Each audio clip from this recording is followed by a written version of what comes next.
1, 2, 3, 1, 2, 3, 1, 2, 3, 1, 2, 3, 1, 2, and stop. To the side, 1, 2, 3, 1, 2, 3, 1, 2, 3, 1, 2, 3, 1, 2, 3, 1, 2, 3, 1, 2, 3, 1, 2, and stop. Okay, next we're going to do a stretch, hands up, reach down, go as low as you can, turn to your right, turn to your left, center, inhale, exhale. Okay, this is mirror image because I'm facing you, so we're going to go down, 1, 2, 3, I'm moving to my left, you're moving to your right, and vice versa. Or vice versa. Okay, hands up, inhale, exhale. Okay, we'll do it one more time. Hands up, reach down, release the tension, let yourself go down as low as you can. Go to your right, go to your left, center, inhale, lifting up, palms up. Inhale through the nose, exhale through your nose. Hands on your waist, circular movement. 2, 3, 4, 5, 6, 7, 8, 9, 10, 1, 2. Reverse. 1, 2, 3, 4, 5, 6, 7, 8, 9, 10, 1, 2. Center, cross, knees, circular movement. 1, 2, 3, 4, 5, 6, 7, 8, 9, 10. 1, 2. Reverse. 1, 2, 3, 4, 5, 6, 7, 8, 9, 10, 1, and stop. Okay, next, hands on your waist. We're going to turn to the sides, look to the sides, neck exercise. 4, 5, 6, 7, 8, 9, 10. 1, 2. Back and forth. 1, 2, 3, 4, 5, 6, 7, 8, 9, 10. 1, 2. Center. Tilt to the side. 1, 2, 3, 4, 5, 6, 7, 8, 9, 10. 1, 2. Center. Rotating down. 1, 2, 3. Reverse. 1, 2,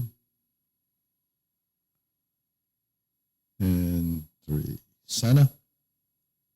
Hands out in front, shoulder height, pull in, elbows out to the side, up on your toes and down. Okay, hands up, inhale, exhale. Inhale, exhale. Inhale, exhale. Okay, we're going to spread our feet by pivoting on the balls and the heels of our feet. You see how I did that? Opened it up like this. Okay, so the normal tendency for people to spread their feet, especially if you're just falling for the first time, would be kind of do this kind of a thing. But actually, when we do this, we pivot and pivot and pivot. It actually works the hips by turning them in and out. So as simple as that is, and maybe as obvious as this is when I do it, it's something we don't pay attention to. Okay, now once we have our feet spread, we're going to turn the shoulders. Relax the shoulders. Don't keep them stiff like this. All right, just let them go. Let your limbs go. 5, 6, 7, 8, 9, 10. 1, 2, 3, 4, 5, 6, 7, 8, 9, 10. 1, 2, 3, and stop. Okay, turn. Squat down, stretch it out. Okay, switch.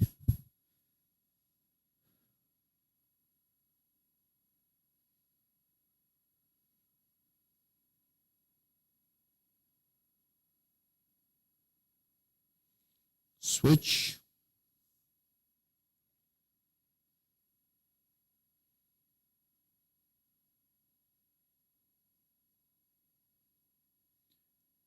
Switch.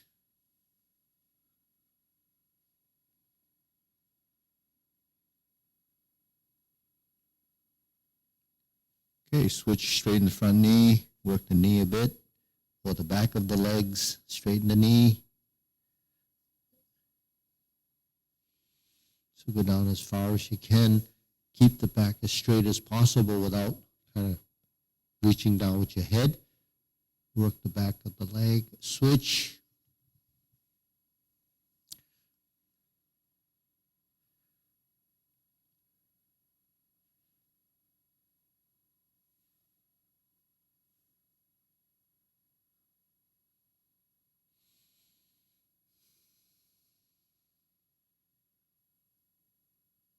Switch.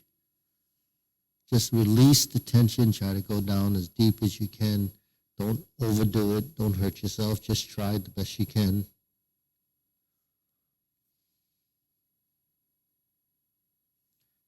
Switch one more time.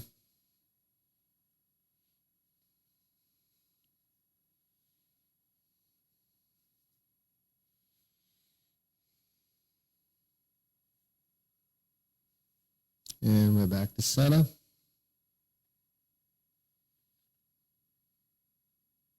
Okay, shake it out. Hands up. Deep breathing. Inhale. Exhale.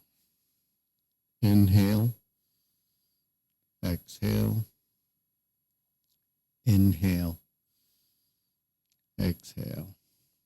So if you're new to this and you get up from that stretch position, you probably feel some discomfort in their back or maybe the back of the leg, mainly because when you're stretching, even though you're trying to relax and let it go, the muscles actually tightening, contracting, not letting you go, so that when that happens, that muscle does kind of knot up and get a little bit fatigued. So the thing is, you have to let it go and release and exhale from the nose or exhale to let yourself release that tension. So by exhaling and using your mind intent, you actually will inhibit the stretch reflex, and that mentally will try to get that muscle to let go. So it's a technique, but that's how we actually stretch. So here's the hands up like this. Again, pull in, inhale,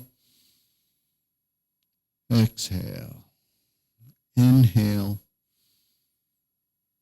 exhale, inhale, exhale. Okay, hands on your waist. I'm going to do the shoulder roll. Ready? 1, 2, 3, 4, 5, 6, 7, 8, 9, 10. 1, 2. Reverse. 1, 2, 3, 4, 5, 6, 7, 8, 9, 10. 1, 2. Okay, now press, release, exhale, inhale.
And stop.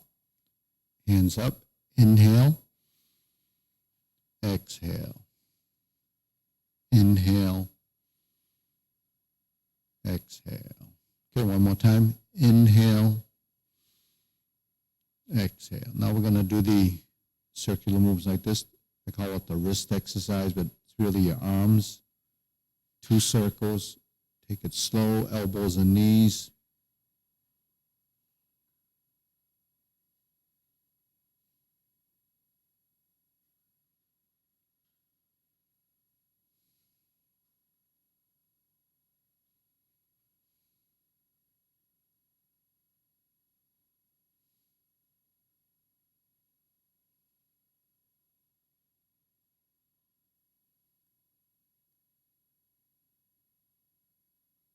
Okay, reverse.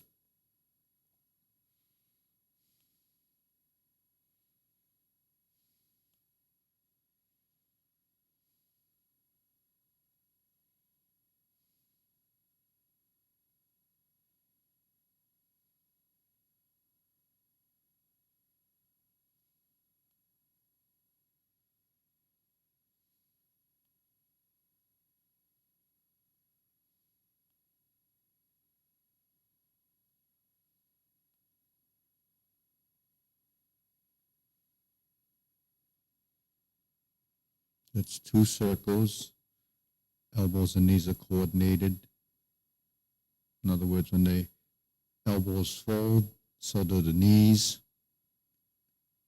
And down. Palms down. Bigger circle. Circular movements. Relax the shoulders.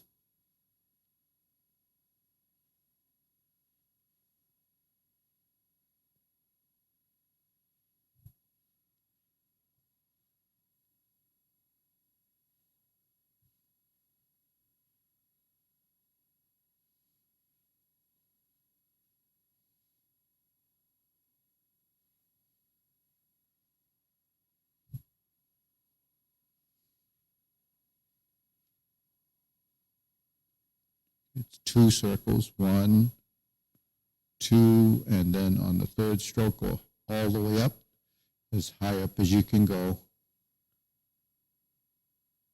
So if you're only going this far, it's because you're not releasing here in this area. So this hand goes up and this hand ends up about here. 1, 2, 3, 1, 2, and stop. Okay, shake it out. Okay, let's pull the feet together. Step to the side. Step to the side. So we move to the side that's supporting the weight. Then we go to the other side. So we're just finding the center by shifting over. Shift over. Shift, find your center. And your leg should actually, once you've found your center, your leg can come over and you're actually weightless on that side. Now we can bring the foot up. Now we're standing on one leg, supporting that weight, finding that center point, build some sensitivity to that position, and we're standing on one leg. Now we're going to bring it back in, shift, and we're going to bring the hands up and down like this. And we lift. 1, 2, 3, 4, 5, 6, 7, 8, 9, and 10. Okay, shake it out. I'm going to turn around this way. So we're going to do a leg swing, first starting with our arms, get our foot over here. Now we're going to move, and start to swing.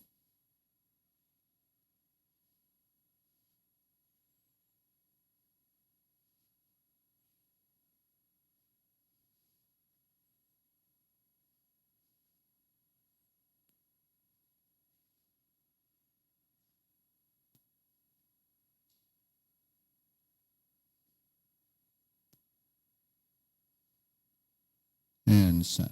Okay, now we're going to switch. The hands are going to do this and switch.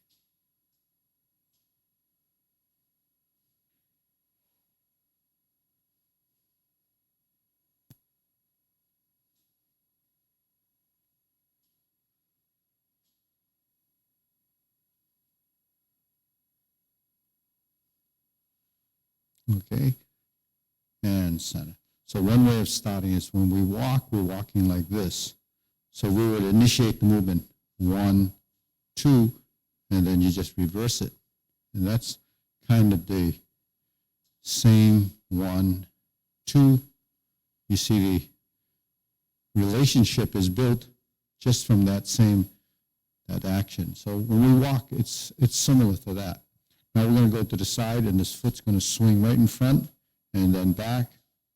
And we have to try to balance on the supporting leg. So it's counterbalancing, equal opposite.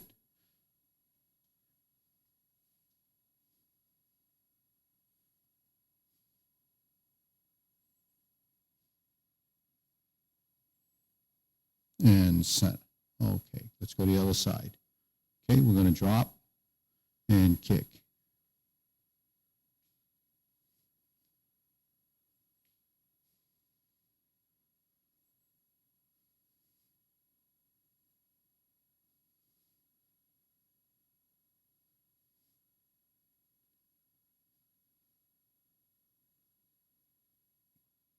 Okay, center, shake it out.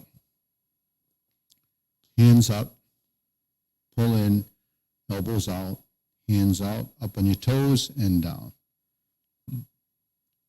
Coordinate that. Inhale, exhale. Breathe through your nose, tongue touches the roof of your mouth. Inhale, exhale. Inhale, exhale. Inhale and exhale. Okay, good. So the next thing we're going to do is it's silk reeling. So we're going to sit back and go forward. Start from hold the ball. Go forward. Turn. So there's more of a dimensional change here than in the diagonal flying. But this is a continuity exercise. So we go 1, 2, 3, 4, and 5. 1, 2, 3, 4, 5. 1, 2, 3, 4, and 5. 1, 2, 3, 4, and 5. 1, 2, 3, 4, and 5. 1, 2, 3, 4, and 5. Well, let's switch to the other side. Same applies on this side. We hold the ball here. We go forward and turn.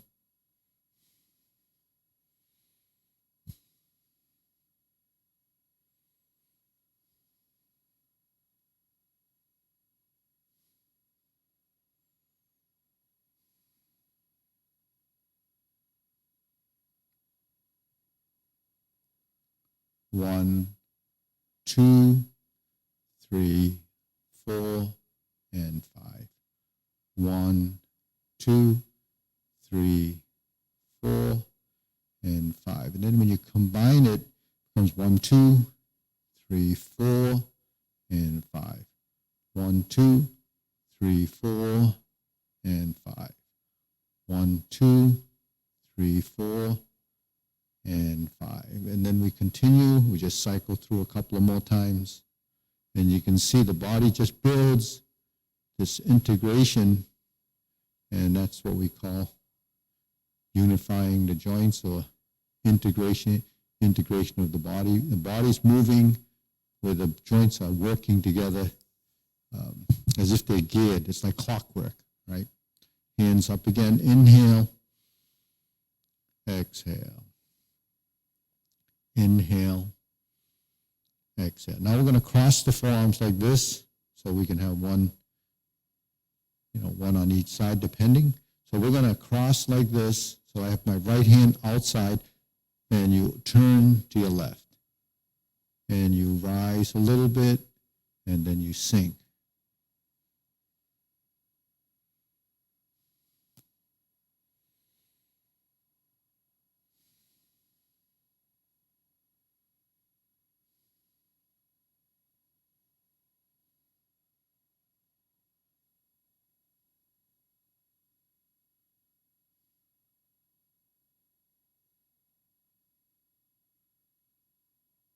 So this is opening and closing. So this is closing, merging to the center, expanding out as opening, and we're closing. And we'll do it one more time. Open and close. Okay, we switch to the other side. Left foot forward, left hand on the outside. It's out here. We're crossed like this, and we open. 1, 2,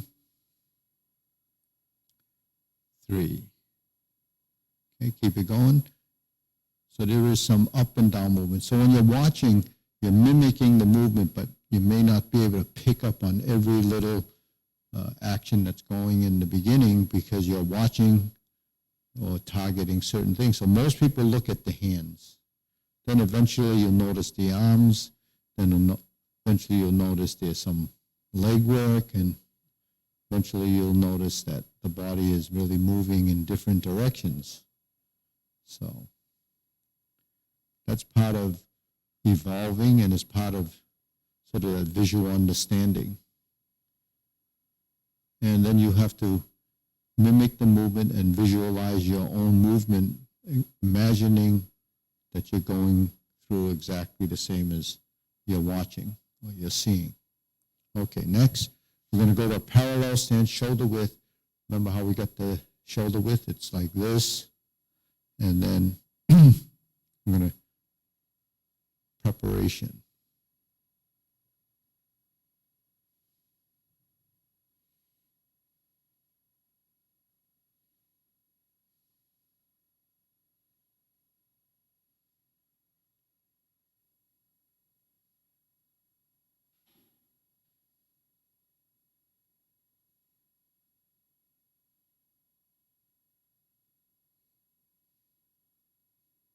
So if you see the line that's on the arm here, then you would see that when your arm is here, it's straight down along the side of your body. And your hair, it's the same thing. So when you lift up, so these are directions. There's vertical lines, there's horizontal lines, there's slanted oblique lines, and all of those angles are either, 0 degrees, 90 degrees, or 0 degrees, 45 degrees.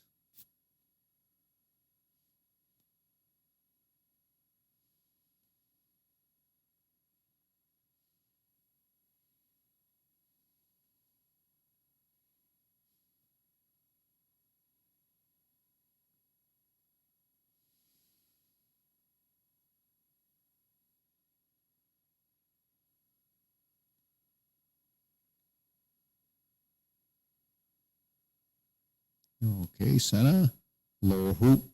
This is standing in a position, standing meditation. You're holding the lower hoop that begins to define the geometry of position. You have a lower circle. It's actually a hoop or a ring. Okay, now we're going to go up to about shoulder height.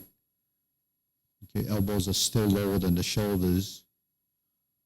So if you have your elbows up, your shoulders will go up. So you don't want your elbows up. You want to just find this natural position.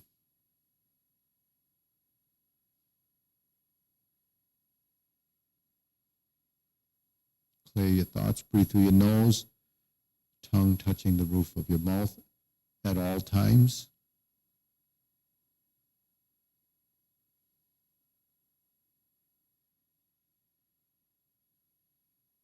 Elbows down.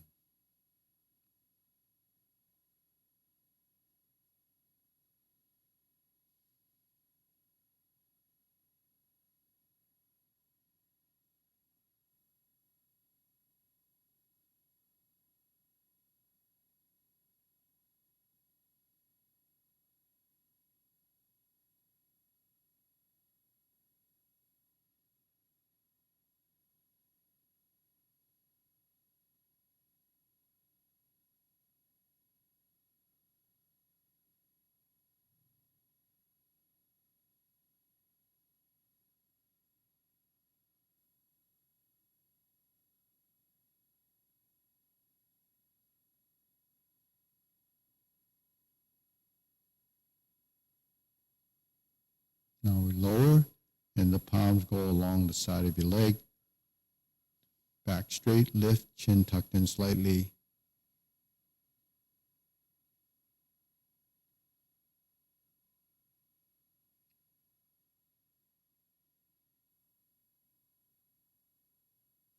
Okay, fingertips down.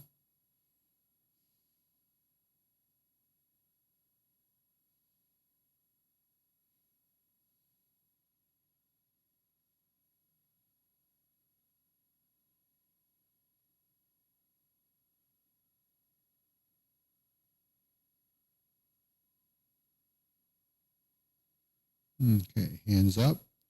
Pull an inhale. Exhale. Inhale. Exhale. Inhale.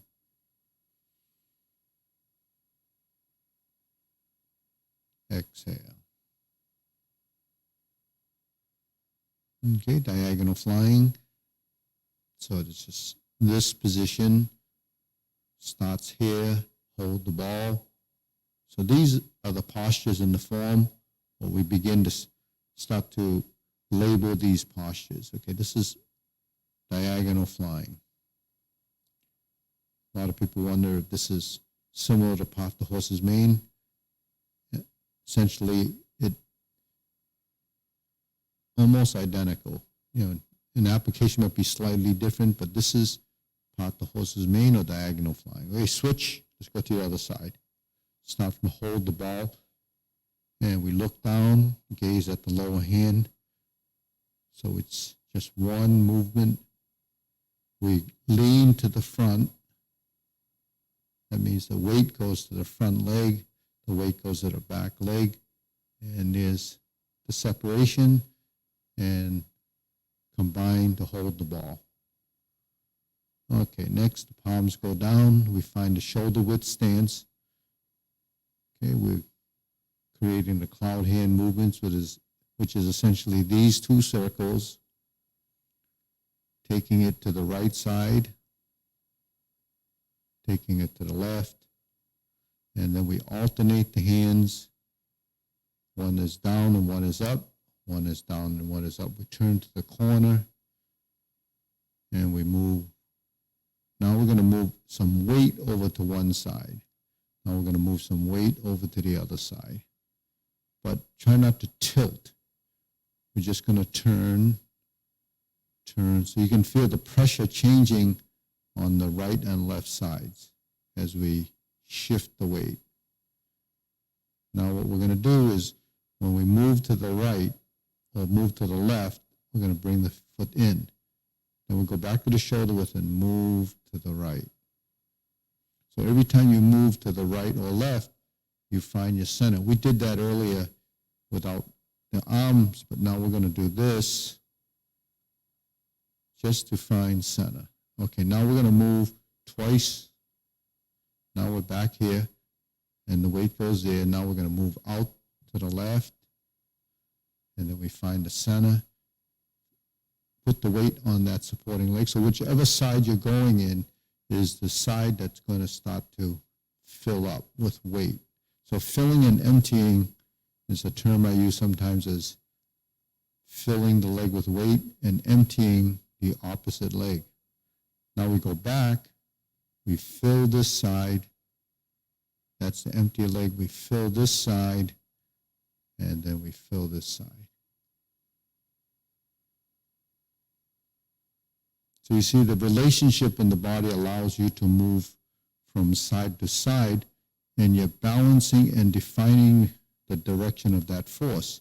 Because when I'm going in this direction, once I'm in this side supporting the leg, my strength is actually on this side. And I go to this side, and then we have a strength position. All right, deep breathing.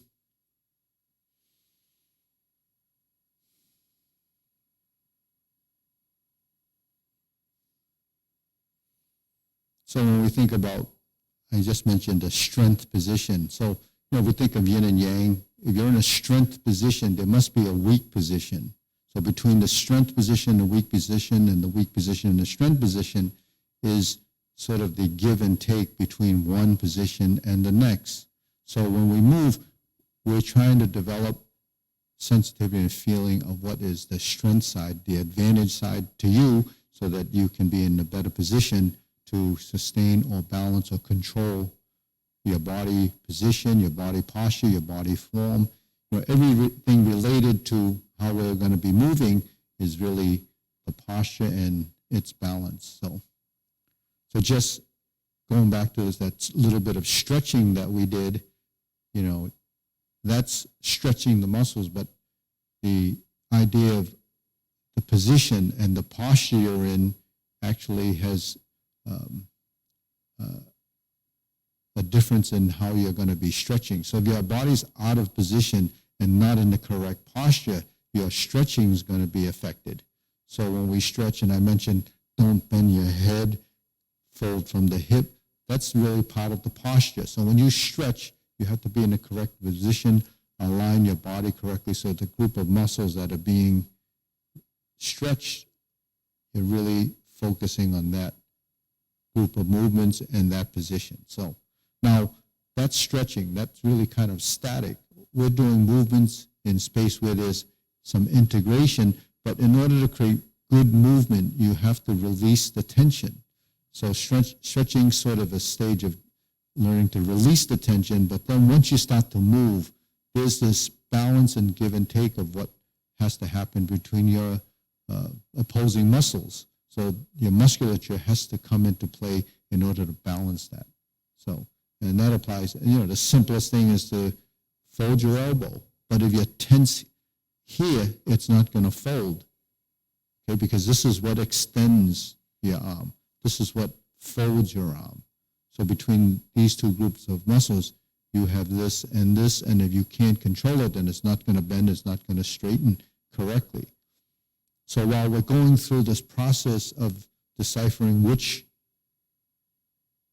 muscle is being activated and which one is releasing, that balance between that movement and the amount of strength and the speed that is utilized is part of your proprioceptive reflexes, is part of your system. And as you become more and more sensitive to how the movement should be, it becomes more of a skill. Okay, next. Now I just talked a lot about that. So let's deep breathe again. Inhale, exhale. So when we do a deep breathing exercise, we go up on our toes. So we're doing a toe raise. So we are building some strength in the feet so that we have control of the lift. Okay. And you lift, a lot of times when you first do this lift, you might have a little trouble because the feet might not be flexible enough, or your calf muscles are not working correctly, and you might have some tension in up the body. So when we inhale, we pull the hands in. You don't want to tense the body, so you feel like you're lifting from the top. As if you're lifting, then that's going to pull you up. So that intent really comes from the top, because if you just try to lift from the bottom and the upper body is not sort of working with you, then you're going to have a little bit of trouble getting up on your toes. So that's just a tip on helping you do that. And then eventually, you can do more of these, or actually just do your toe raises and still balance. Okay, next, we did the cloud hands. We're going to go to carry tiger to the mountain. So this is geometry of position: lower hoop, upper hoop, palms out, cross the arms, and down. Okay, so relax the shoulders, form the circle. This is the first position in the standing meditation. We pass through the second one, and then we go all the way up to the top one, which we find this position when we turn the palms out. That's a stork flaps wing position. We cross the hands, another position, and actually cross hands is a posture as well. So you're crossing the hands, but a cross hands really is centered. And then you lower, you have a lower hoop. So we just run through, this is called carry tiger to the mountain.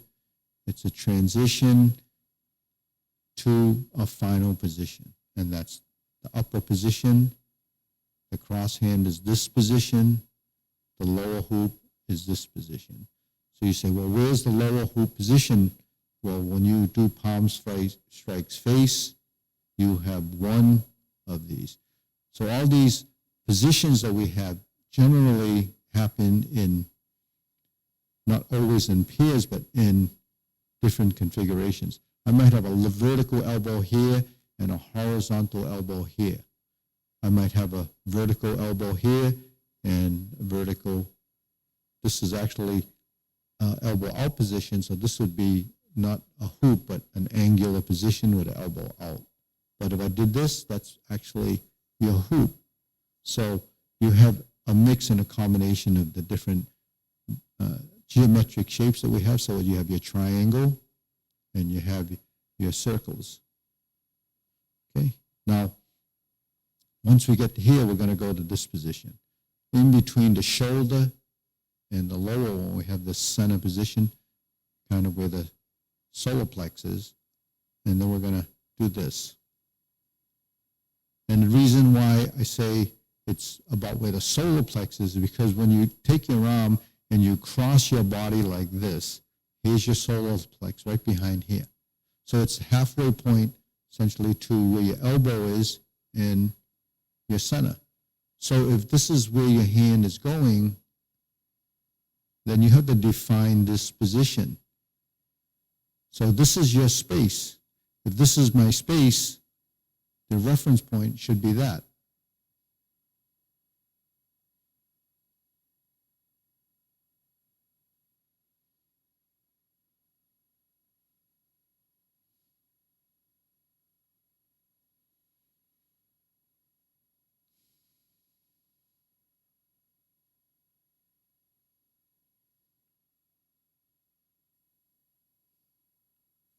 So referencing your body is defining a space and measuring your movement. Okay. So Tai Chi, a lot of martial arts use reference points like this because that's what we're dealing with. We're dealing with our body. This is expand and contract. And what it is it's your infinity sign. It's a figure 8 on its side. Okay. So if you imagine back in the day before they actually developed the ruler and the measuring device, we measured things using our body. Leonardo da Vinci has that configuration where you're working using your body. What's, the length of your arm, the length of your leg. When you go between your fingers, do you actually have these increments are about an inch? So if you use your finger, you would have a 3-inch finger there. I mean, it varies with each individual, but when you're measuring like this or like this or like this, you're measuring your movements because you're defining your space. So these are, way we calculate our positions. So this is something that you probably didn't expect to learn while you're learning something like Tai Chi, but actually, if you're dealing with the human body, you have to understand the configuration of the skeleton and the anatomy so that when you move, you really can define your space, realizing what these joints have to do. So, okay. From there, we're going to form the fist. So if my hand is flat like this, it's really parallel to the floor. You can see parallel to the floor. When I roll the hands and the elbows move, I draw back and I punch. I form the fist and I draw back. Don't go beyond your back. Stop here. About here is the furthest you would go back, and you start to extend your arm. So you form your fist and punch. Form your fist and punch.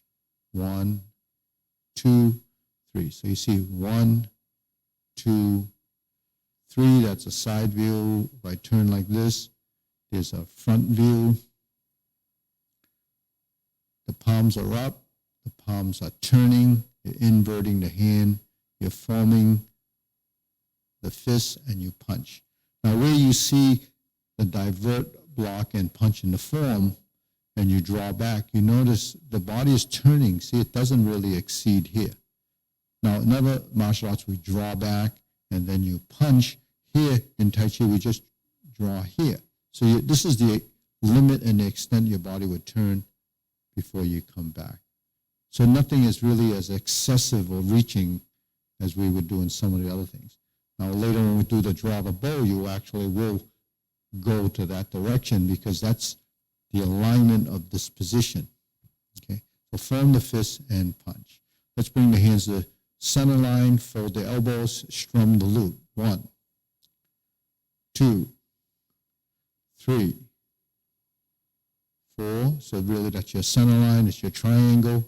It's called neutral position. Strum the loop, neutral position. All of these terms are the same position. Okay, they're just names to represent this. Okay, now the right hand is up on top, other hand is by the elbow, thumbs up, palms together. There's your right side, palms together like this. Your left side's on the inside.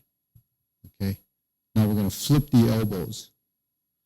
A transition taking you to another position. But this is just working the shoulders so we can develop some freedom and range of motion and develop a connection to the right and left side. Okay. Now we go to the left side. Where's this hand? Alongside the elbow. Thumbs up like this, palms together. Flip your elbows. 1, 2, 3, 4, 5, 6, 7, 8, 9, and 10. Let's palm it out like this. Extend the fingertips. You turn and you draw the bow. Okay? Turn and draw the bow. Pull it all the way back. Turn and draw the bow. Pull it all the way back. Turn and draw the bow. turn, and draw the bow. Okay, turn and draw the bow. That's complete.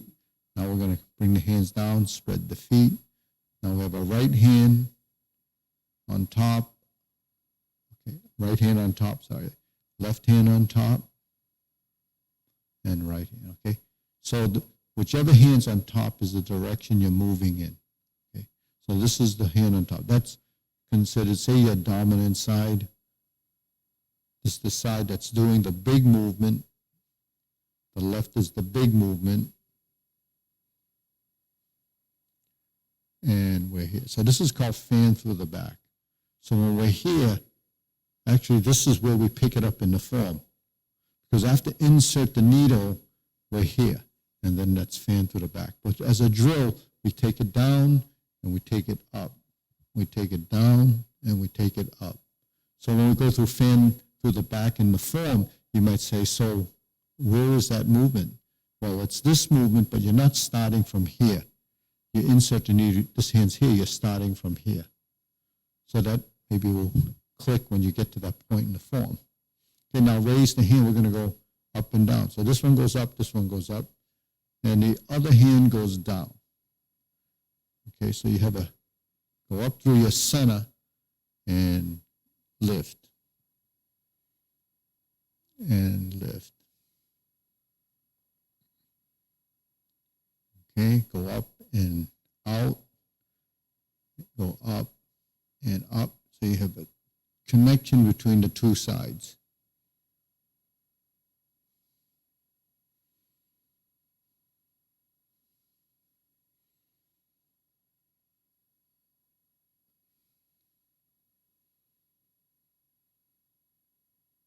Okay, shake it out. Deep breathing, hands up. Inhale. Exhale. Inhale. Exhale. Inhale. Exhale. Okay, so if you've been following, we've been going through different postures from the frontal direction using the mirror and using the mirror as a guideline, because following from behind is much easier than trying to do the mirror image and reversing everything. Because in the form, when we're doing exercises, you can follow mirror image. But in the form, you have to do the same side even in the mirror image. So that gets confusing for most people. So using the mirror as the real mirror image and then following from behind is really the best way to track your movement, especially in a form, because it does move around and you lose your bearings if you're not consistently watching from behind. So that's why when you watch video or you're seeing a YouTube and you're watching people go through the form, you'll have a lot of trouble trying to track it if the person's teaching you and then you're watching it and you're trying to do it in the opposite side and then do it in the mirror image and reverse everything, and you get confused. So what I'm going to do is move to the back side of the form, and I'm going to start here. Okay, so we're going to go, we generally go through the movements from the beginning, so I'm going to pick it up from the middle. So what we have here is, say, diagonal flying, insert needle, fan to the back, and we turn. This is stroke down, parry and punch, form your fists, and punch. Then we're going to go divert, block, punch, and this is the second time we're doing leopard and tiger springs to mountain. Now when I go like this and I turn this way, this becomes mirror image. So I'm going to superimpose this position where I'm turning there to that side. So what I'm going to do is when I carry tiger to the mountain, I'm in this back corner. Okay, so now you have to imagine you're in the back, but you're following me from behind, raising your left hand, bend from the waist, stork flaps wings. And then we drop down or sink down like this, toe, heel. And we're going to do the left side grasp the sparrow's tail. And you're going to do the left side single whip. So if you recall, if we were doing it from the front side, you would see that single whip is like this. We're here. Okay, now the palm side goes in and the hook side goes across, and we flip it over. Okay, that's to get us in the position that we go into the diagonal flying. Okay, then we sit back and we face this direction. We stroke down, bring the back hand over the top to hold the ball, and we're going to do a left part the horse's mane. Remember I mentioned part the horse's mane, similar to diagonal flying, so you won't notice a huge difference in what it looks like. So it's just two different names. Okay, part the horse's mane. So you know the part the horse's mane happens, one right, one left, back to back. Then we cross corner and we go into the left side first. And then we go to the right side and we go forward, back, and forward. Okay. Then we drop, we hook the wrist, and we end up back in the front. Okay. Now we're back in the front because I took that position over there, because typically I would be here, and when I turn back to the front, I would be facing it like this. Okay, so that's why my single whip was on this side, and it was actually on this side, on the back side. But because we're working it here, I'm here. So on the back side would look like that. Okay, so let's review that again. So we went like this: 1, 2, 3, 4, and 5. Now we carry the mountain, and then we cross the hands. Now you see the footwork is 1. Now we pivot. I look at my toe. It's facing the mirror. I shift, and I turn. Now I'm facing that back corner. That corner is in that corner. 1, 2. Now we're going to face the mirror and cross the forearms and raise the left hand that's on the outside, bend from the waist, stork flaps wings. Okay? Now we're going to toe, heel. Now left side grasp the sparrow's tail. Now if you tried to figure out what happened on the right side, actually brush knee happened on the right side, in the beginning on the right side. And we open the stance. Now we're going to hold the ball. Because we're on the wrong side, we want to go this way. We have to flip the hands over to go this way. Okay, now we're going to sit back. So that was diagonal flying, followed by 2, part the horse's mane. Then we step up again, go back to neutral. So see how important vertical neutral position is, because that's a good starting point to get part the horse's mane set up from that side. So we're here. Now I'm going to sit back. Now I'm facing that direction, so I just cross over and step again. So now I have my left foot forward, I find my neutral again. So neutral is always generally with this front foot. So I go forward to horizontal, I go back to neutral, and I turn toward my center, and I lift for Jade Ladywork Shuttle. When I cross over, forward and back. 1, 2. Now I'm going to drop my elbow, hook my wrist, and I'm going to turn to single whip. Okay, so this is my left hand like this. Okay, now this is my right hand. I'm sorry. I'm here, and then I would end up here if I was working the normal side. So that's what that is.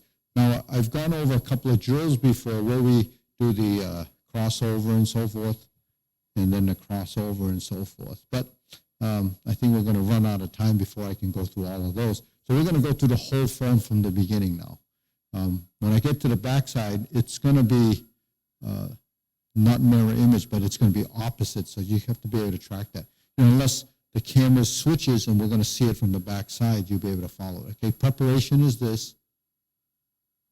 Step up. Left side, turn the corner. We're going to separate the hands and do the right side, grasp the sparrow's tail. This is right side, grasp the sparrow's tail. The left side will happen when we're on the back side, single whip. Now the palm side goes in and you lower. hook side goes across and level. Okay, diagonal flying. Step up, pass through center, always going through your center so you can control your center of mass. Bend from the waist, stork flaps wings. Turn. Brush knee and push. Second time. So brush knee and push. There's 4 of these in the sequence.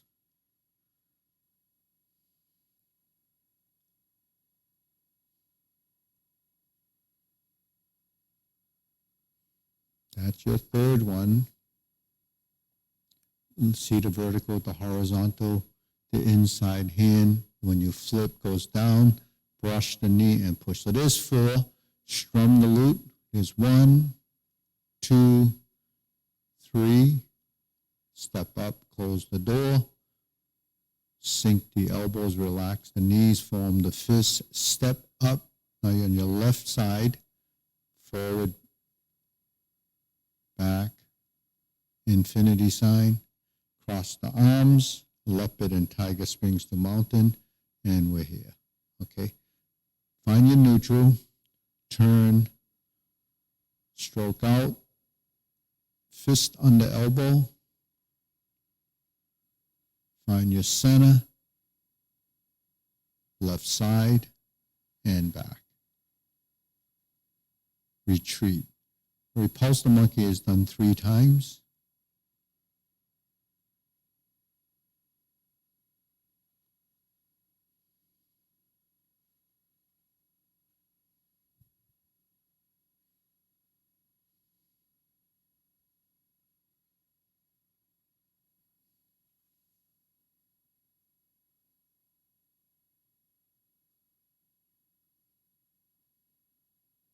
Okay, now we're going to hold the ball on this side for the diagonal flying. Sit back, insert the needle,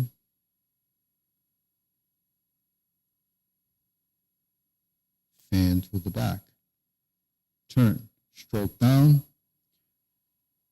parry and punch. Form the fist and step up.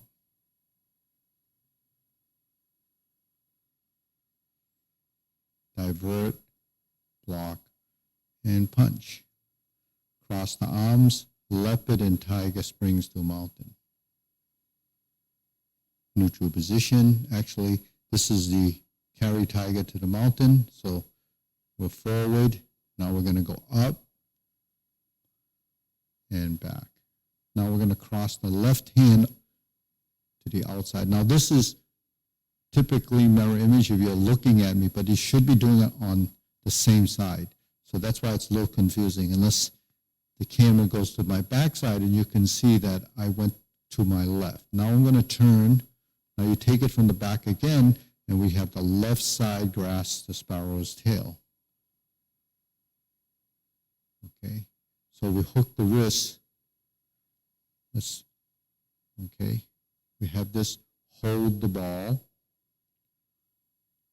reverse the ball, diagonal flying. Now we're going to go here, just neutral again. Back hand goes on top, pot the horse's mane. So we did this on the other side because I wanted to show the mirror images, or actually from the back side. Now we're going to cross over to this corner because that's the side that's open. I'm going to go to my left.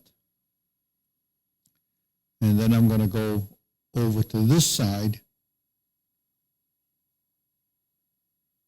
Jade Lady work shadow, and next session we can do more on those postures. Okay, now we're going to do the cloud hand. So getting to the end of the form, there's some movements that are a little bit more complicated, a little bit more coordination, and more control of the movement. So when we get that to that point in a few other sessions, we can actually learn to close the form.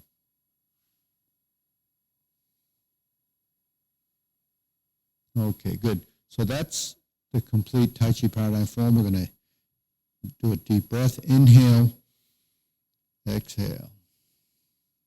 Inhale, exhale.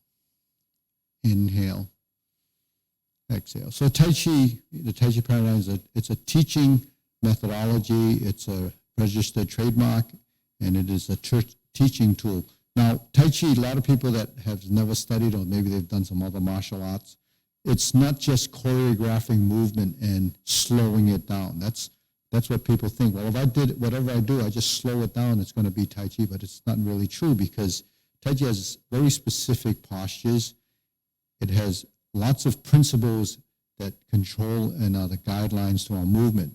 So if you don't abide by those principles and you don't understand those principles, the training objectives are going to be compromised. So really the theory and the principles that drive it, from the fundamentals in the warm-up exercises, or the fundamentals from the patterning, and a lot of things that support the form are really built into the first part of the session. So the most training comes from the early part, and then the sequential side of it is building the sequential memory and the mapping. So all of that, when you pull it all together, really is a total body movement with a series of postures, and you're beginning to understand the relationship in the body, the footwork, the ability to transition. So anyone that's has been prescribed doing Tai Chi for balance, mobility, coordination, or even stress relief, it's because it's done slowly, and it's because it's building blocks, and we do everything in this vertical standing position, and we constantly shift and transition from leg to leg. That's where you're going to improve your balance and mobility, locomotion and moving. All of that is really tied together, because we're doing everything required to walk, to step, and everything else. So, it's the theory behind it is interesting, but it's really important. So when you first learn it, it's just basically moving your body randomly, but it's not really random. It's very specific and orderly. So that's another factor that's pretty important. So now we're going to move on to the 108 movement sequence, which is more sequence, and anyone that's been doing it would realize that it's an extension of the Tai Chi Paradigm form, and it's something that builds more balance, more strength, and flexibility. But the strength that we build is not the same kind of strength that you would build as a bodybuilder. A bodybuilder builds strong muscles, and they want to sculpt their body, and they want to build muscles that normally would not be as big as an average person. So that's a totally different objective. And what we're doing is building this integration of body and control between the mind, body, and the motor skill required to do these movements. And unless you did something like this, you wouldn't really realize how, maybe you will realize in the beginning how awkward and uncoordinated you are once you start to study this, because the body doesn't know a lot of the things that we're doing. So we have to adapt, and we have to allow the body to pick up on all of these different things. So I like to talk about the geometry of position. I like to talk about, the sort of the science behind, how exercise and physiology works with how our body should be moving. So this integration idea is really a natural concept. We should be coordinated, just like, when a cat walks, or, they have a certain coordination they don't have to practice it. It's already there. We had this ability, but it's kind of been pruned out, and a lot of this ability, is really something that we don't pay attention to until you get to an age where you have age-related degeneration, which is heightening the inability to do the things that should be most natural. All right, so let's start off opening the form. And as you know, this is just like the Tai Chi Paradigm. We're going to run through the first section up to the cloud hands.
So here the carry tiger to the mountain happens in the front side, and it's still your right side movements. In fact, long form, most of it is right side dominant. Here's your obliques. We've gone through this several times in previous videos. You're in the back rear corner. Grasp the sparrow's tail.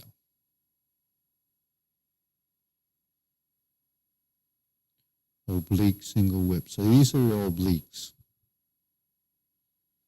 And then it takes us all the way around to fist under elbow.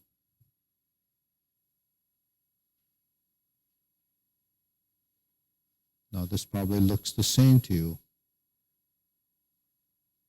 So you recognize this, it essentially is the same.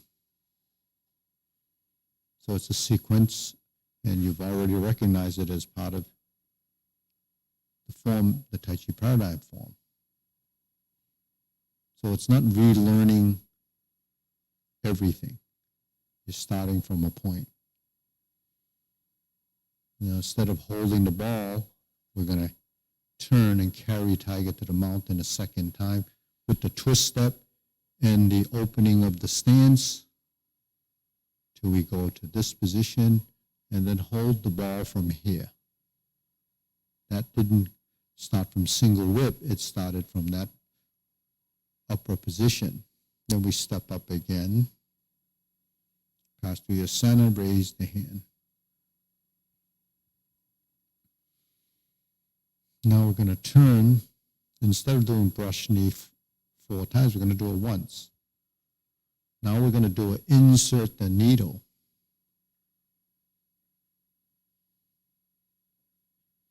And we're going to step up, fan through the back. So this is the same. Now we're going to turn, stroke down, parry, and punch. This time we retreat. We're going to step backwards like repulse the monkey, but then we're going to divert and block and punch. Then we're going to step up this time to do grasp the sparrow's tail. So this footwork is a little bit different. In fact, we stepped up on the right side this time. Now we have a set of cloud hands. In this form, we have 3 sets of cloud hands. And the difference in the cloud hand is this little bit of a adjustment, which is sometimes I call it a jog.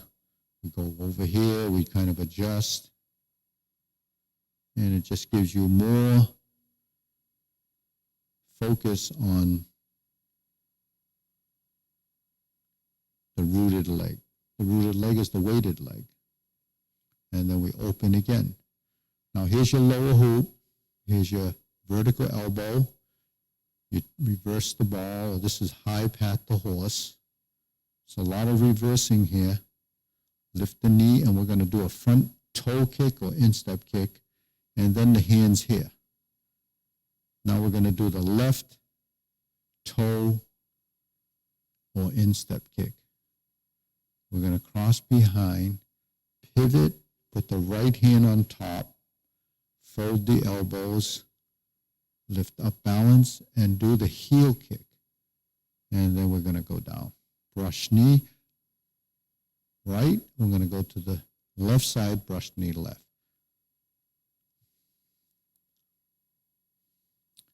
Now we're going to do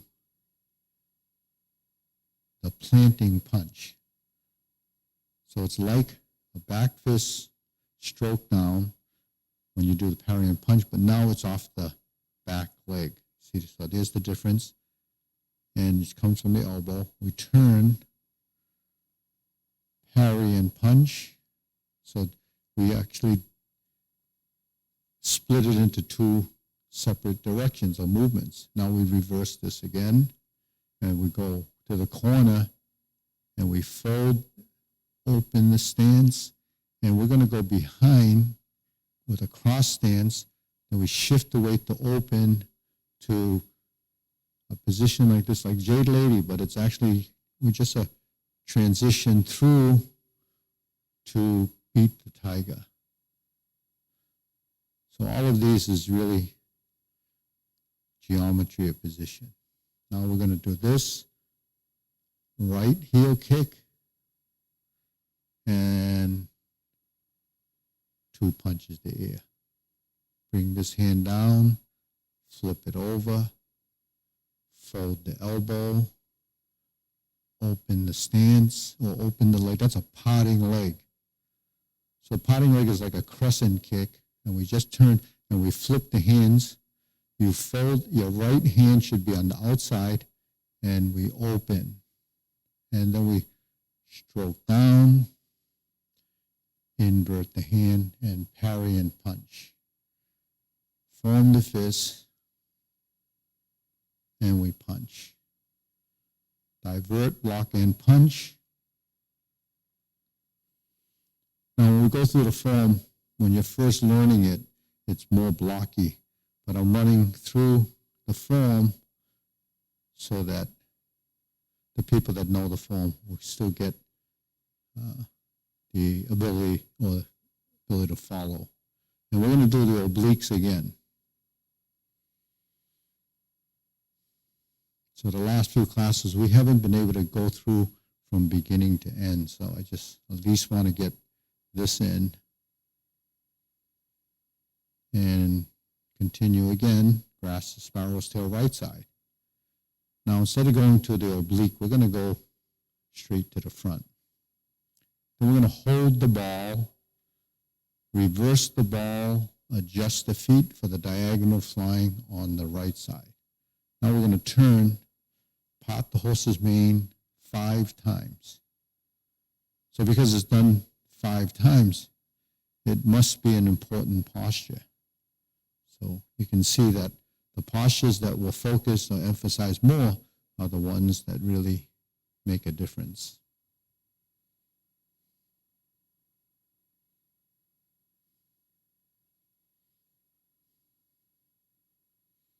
Okay, then we're going to do it again. So we did actually 4 rights and 1 left. So you can see how the right side is the dominant side. Jade Lady work shuttle. We do 4 of these. These go into the 4 corners.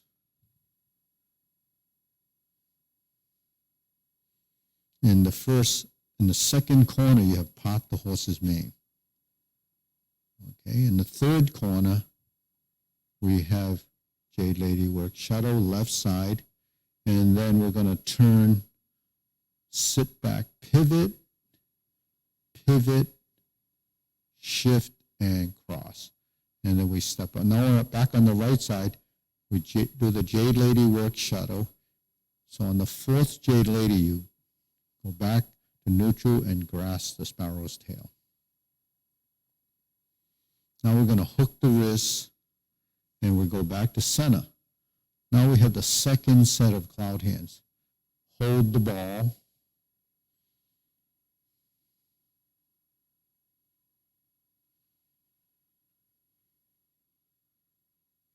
So as we progress, your agility in the leg work really comes from the ability to soften the joints and to control the lower appendages, where your joints actually have to become much more supple and relaxed. So how else do we develop suppleness and relaxed joints? We have to move. Now we do the snake sticks out tongue. We invert the hands so the shoulders are working, the hands are working, the legs are working. You're going down, you're crossing, you're lifting your knee, the golden cockerel balance, step down, kick, and reverse the position, go back to neutral, step backwards, and sit back. And here we are repeating repulse the monkey, not from fist under elbow, from golden cockerel. So that becomes a different transition. Now, when we're first learning the form, we don't pay attention to all of those nuances or where the movements stem from. And we open the stance, and we step down, and we hold the ball again.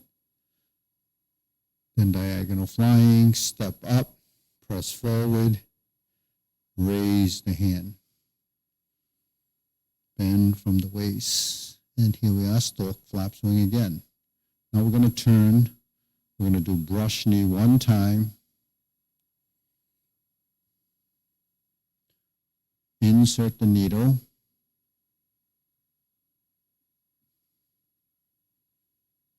Fan through the back.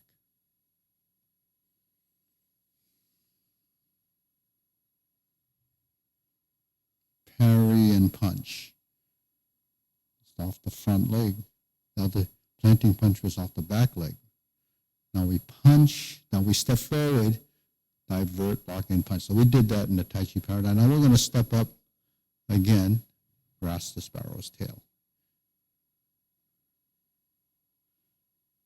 Okay, so you see another grasp the sparrow's tail. If you haven't picked up by now, this is grasp the sparrow's tail right side only. Now we're going to do a cloud hands for the third set, and we shift.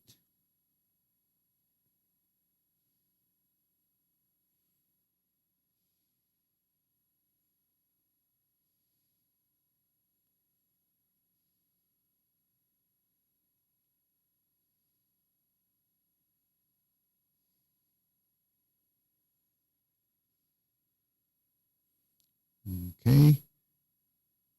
After the third set of cloud hands, we turn. We're going to do the lower hoop, vertical elbow, high pat to horse, the palm strikes face. Okay? Then we're going to turn, and we cross like this, so the arms are essentially like this, like you're hugging yourself. And now this is going to come across like this, and we're going to bring the right foot up and slap it. Then we're going to go to the left. Brush knee and push. Go forward, turn, okay. Punch down to crotch. So this planting punch is from the elbow. When we're here, we just go straight down. That's slight difference. Different name, obviously. Grasp the sparrow's tail right side again. And then we're going to hook the wrist, go back to single whip. And we're going to do the second downward posture. This is called snake sticks out tongue. Invert the hand to pull down. Step up to 7 style. This is the cross wrist position. Okay, and they're like this. Okay, so that's a little higher than this, maybe up about the forehead.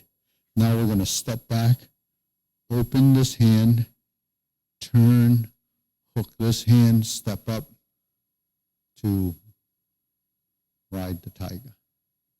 Palm strikes face, left, change the palms,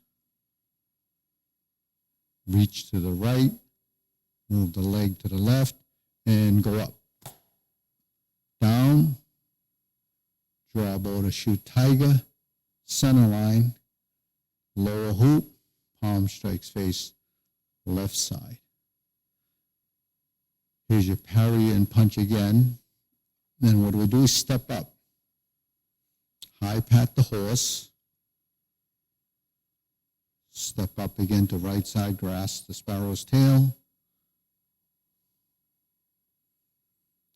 Hook your wrist. Go to single whip. And then we're going to close. 1, 2, 3, 1, 2, 3, and close. So if you learn the closing, which we'll do in one of the other sessions moving forward, then when you get to the end, you won't have to relearn the closing because it's the same. All right, deep breathing. Exhale. Inhale. Exhale. Inhale. Exhale. So, what are we learning when we go through the sequence are the postures. What do we learn after we learn the postures is connections, linking one posture to the next. So then you realize that the neutral position, all the setups that you're learning from your fundamentals and, the transitions that you learn from the Tai Chi Paradigm all start to come into play.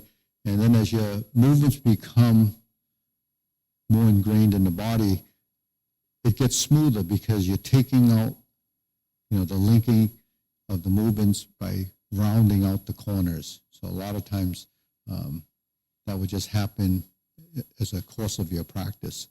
So the downward posture, and these are kind of difficult, so you have to do some stretching. So one of the things that we can do is to shift from side to side. But in some of the class I mentioned that if you just bend like this, that's a physical thing. So when you go like this, you don't want to go down more because you're really not letting go here.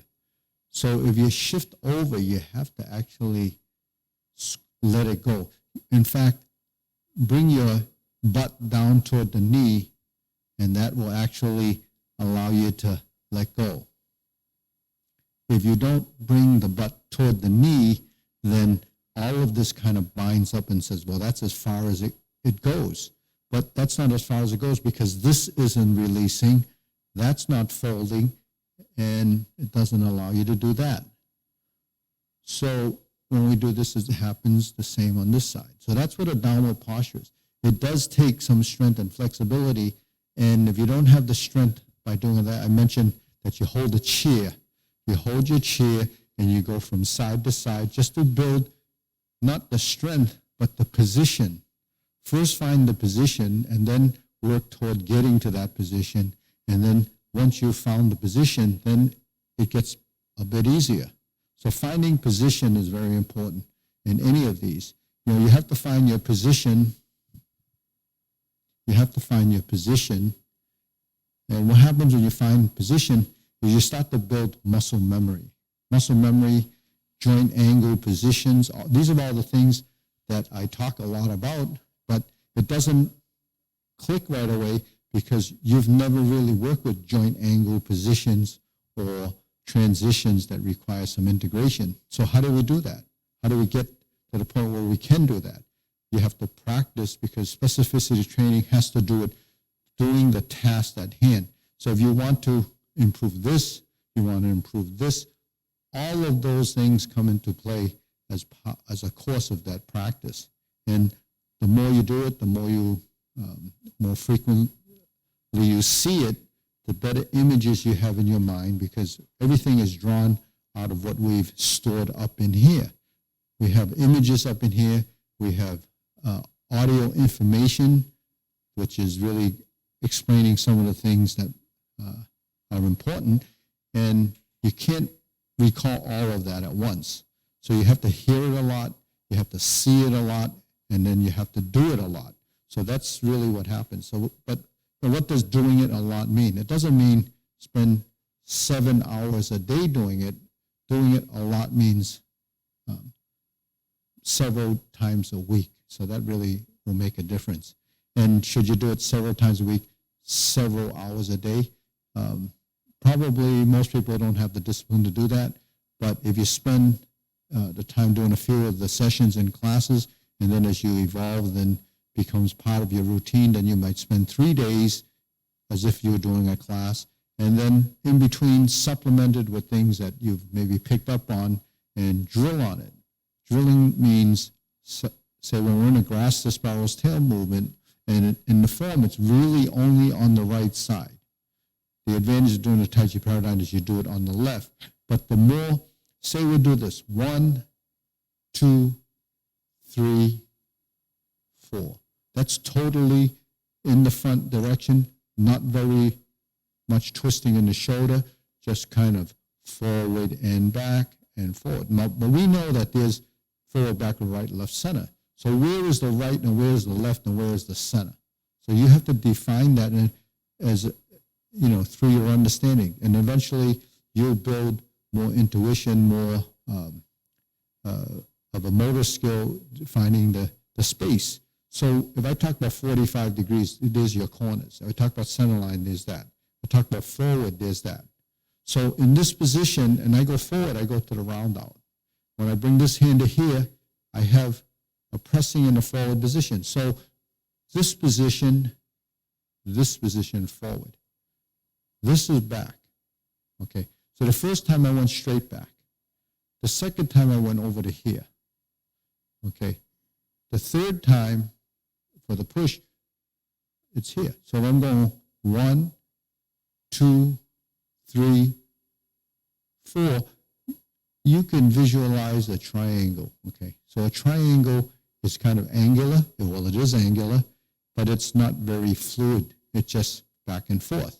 So the right and left comes from the right and the left, or the left and the right.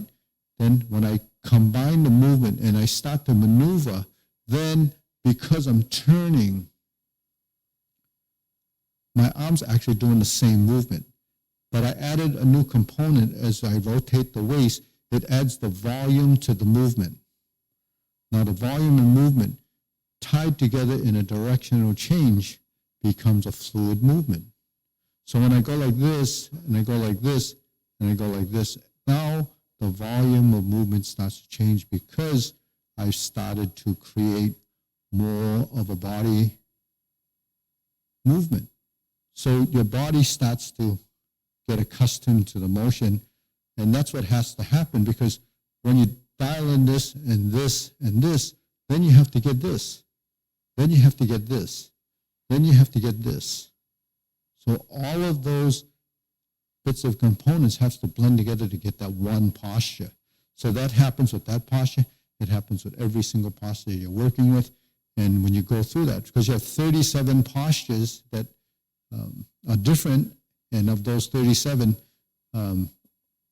over time you build that 108 movement sequence. And once you've sort of built through the individual practices, your body form will start to become much, much better.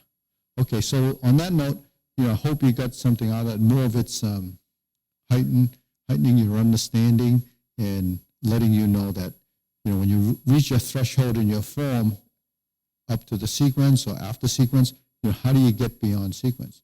So to get beyond sequence is really that same cycle. You start with the fundamentals, you build your sequence. You build your sequence, you got to go back to your fundamentals, then you have to revisit the understanding of what those fundamentals are building in the long form, and then it goes through that process.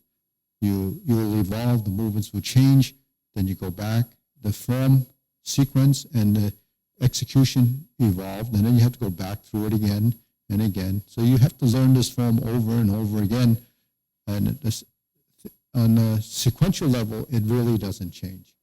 On the understanding level, it really evolves immensely depending on if you're able to capture that understanding. So anyways, how about a thumbs up for this class and revisit it, and I'll see you next time.